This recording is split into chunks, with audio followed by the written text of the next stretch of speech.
This video is sponsored by Bipolar Broadheads, Wheeler's Whitetails, Hunter Safety System, Third Arm, Extreme Archery Products, PlotWatcher, and Virtual Sign-In Board.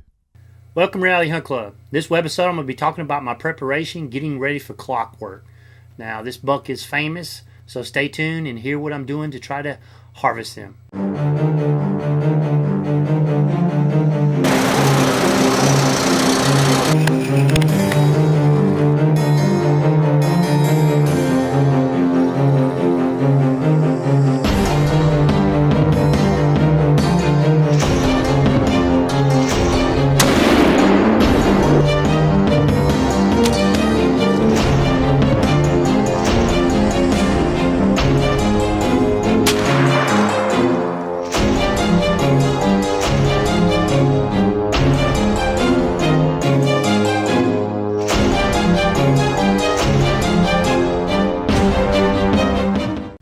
When I saw Clockwork on the trail camera June 6, I immediately started preparing for him. This is a buck that I'd shot the year before and did make a good shot, and I'll talk about that in a minute. But immediately he got back on that same feeding pattern. It was almost like it was just the summer of 2013. He immediately started showing up in the mornings and the evenings. Now this is what happened last year. I'm showing you some video of that. He came in. He got a little nervous with the way the wind was swirling. He wouldn't come in and give me a good broadside shot, so he started easing off.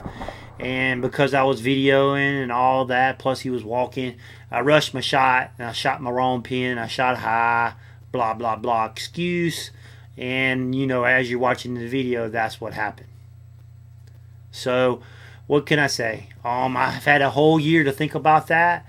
During that year, I felt like he was still alive because in the video you could see that the broadhead didn't penetrate very far, but he never showed back up at the camera. But as soon as we put that feeder out and he popped back in there June 6th, I'll tell you what, I was excited. He's not the biggest buck on the club. We probably got a couple bigger bucks than him, but he's the one I want just because of this history. And so as I'm putting out this feeder and trying to get him there, I started saying, how can I improve my preparation and what can I do to harvest this deer instead of the mistakes I made last year? Well, we were shooting a Chinese-made broadhead that wasn't very good. So the first thing I did is I wanted to try to find a better broadhead. So I went and I talked to Tim Knight, and you've seen in the previous webisode what Tim Knight's bipolar broadhead can do. Here it is. This is a mechanical / fixed. It's got a fixed blade, and it's also a mechanical based upon a shear pin. And these are made in the USA with good old aluminum parts. None of this no shrill that I kind of felt like that Chinese made broadhead was. Now Tim test his on 55-gallon drums. These will go through 55-gallon drums, and they can pick them back up and reuse them. When we tested that one I shot last year, it shattered in about 7-8 different pieces. So, not saying if I'd have been using this broadhead last year, but I might have actually got that deer. I might have got enough penetration to where I could have got that nerve, or open up the top of his lungs, or even clip the backbone, something. But with the shot that I just showed you in the video, it just didn't do much. So anyway, that was the first thing I did, was I found a better broadhead. The next thing is we went to the SHOT Show in January, and we talked to these guys, Ozonics. Now, I'd seen them on TV, and the engineering, made sense behind it, what the whole concept of it was. And I've got a video coming out talking about us using this when we, talking about what happens and stuff like that. So stay tuned to that. But with the way my wind was swirling that day, I kind of felt like this might have helped me a little bit better. So here I am. I got a broadhead. I got a scent control, trying to get better in case that same occurrence happens with him in the 2014 season in a few weeks. All right. The next step is I wanted to see how he was coming in and out of that feeder. And he was coming in the mornings. He was coming in the evenings. So I wanted to see which direction he was coming. The trail camera won't do you that. It just points out, and all of a sudden he pops up on there. You don't know where he came. So another sponsor was PlotWatcher.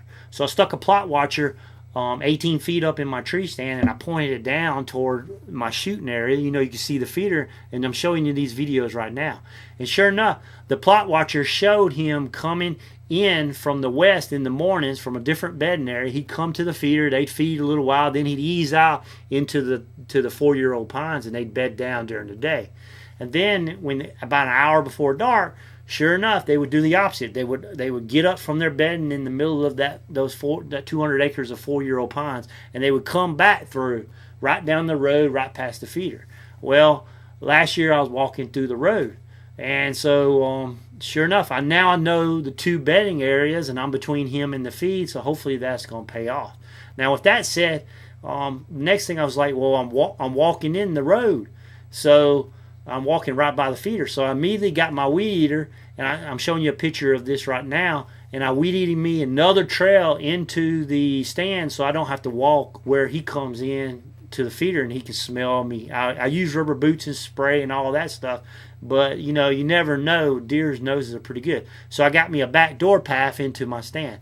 And the next one is I was trying to figure out how I could walk down. It's about 3/4 of a mile to the stand, and so I re-geared my bicycle that I used to ride with my family, and I'm going to use that. And it's 2 rubber tires, and I'm going to spray down the rubber tires with my spray, and that should be all the scent I'm leaving on the ground. Now, there will be some scent with the wind blowing to where he's bedded, but when I hunt this stand where the wind's blowing, it won't blow to where I know he's now bedding because of the PlotWatcher. The next thing is about 30 days ago, I got up in the stand and I put my targets in different locations, and I actually shot out of the stand about 20-25 times.